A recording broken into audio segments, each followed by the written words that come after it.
Palestine went from this to this, and it didn't happen overnight.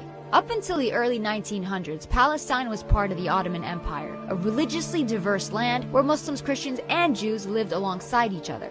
Then, things begin to change, with the start of the Zionist movement in Europe calling for the establishment of an independent Jewish state, ideally in Palestine. The first wave of European Jews start to immigrate. By the end of World War I, the Ottoman Empire collapses and Palestine is under British rule. It's 1917. Britain declares its support for a Jewish homeland in Palestine. The number of Jewish settlers grow, fueling tensions between the Arabs and the Jews. The violence between the two sides caused Britain to bow out and let the UN take over. The UN approves of a plan to split Palestine into two states: Jewish Israel, Arab Palestine. The city of Jerusalem, which is sacred to Muslims, Christians, and Jews, is now a UN-controlled international zone. Jews accept the UN partition plan and declare independence as the State of Israel, but neighboring Arab countries object to the land takeover.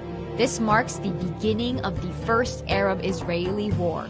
Israel is victorious and makes a grab for the land intended for the Palestinian state under the UN. The land gets divided into three parts. Jordan occupies the West Bank and East Jerusalem, Egypt occupies Gaza, and the State of Israel takes 78% of historic Palestine, including West Jerusalem.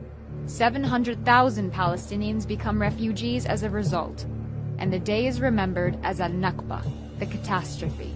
It's 1967. The Six-Day War breaks out between Israel and neighboring Arab countries, and by the end of it, the map looks something like this. Palestine is now fully occupied by Israel. Despite the absence of a formal peace treaty, things start simmering down. Then Israelis start settling into Gaza and the West Bank, resulting in an Israeli-Palestinian struggle that gives rise to the PLO, the Palestinian Liberation Organization. Their main goal? To liberate Palestine from Israel by any means necessary. Fighting goes on for years. The PLO eventually accepts dividing the land between Palestine and Israel, but the conflict doesn't end there. More settlers make their way into Israeli-occupied Palestinian territories. The international community considers this illegal. The frustration of the Palestinians leads to an intifada. As a result, Hamas is born, a political movement determined to fight against Israeli occupation of the West Bank and the Gaza